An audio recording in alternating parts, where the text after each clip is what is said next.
بسم اللہ الرحمن الرحیم۔ ابو سعید بن معلّ رضی اللہ تعالیٰ عنہ کہتے ہیں کہ میں نماز میں مشغول تھا تو رسول اللہ صلی اللہ علیہ وسلم نے مجھے بلایا، اس لیے میں کوئی جواب نہیں دے سکا۔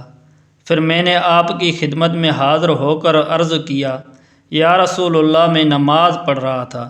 اس پر آپ صلی اللہ علیہ وسلم نے فرمایا، کیا اللہ تعالیٰ نے تمہیں حکم نہیں فرمایا ہے کہ اللہ کے رسول جب تمہیں پکاریں تو ان کی پکار پر فوراً اللہ کے رسول کے لیے لبیک کہا کرو؟ پھر آپ صلی اللہ علیہ وسلم نے فرمایا، مسجد سے نکلنے سے پہلے قرآن کی سب سے بڑی صورت میں تمہیں کیوں نہ سکھا دوں؟ پھر آپ نے میرا ہاتھ پکڑ لیا اور جب ہم مسجد سے باہر نکلنے لگے تو میں نے عرض کیا، یا رسول اللہ، آپ نے ابھی فرمایا تھا کہ مسجد کے باہر نکلنے سے پہلے آپ مجھے قرآن کی سب سے بڑی صورت بتائیں گے۔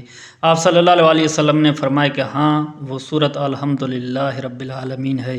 یہی وہ 7 آیتیں ہیں جو ہر نماز میں بار بار پڑھی جاتی ہیں، اور یہی وہ قرآن عظیم ہے جو مجھے دیا گیا ہے۔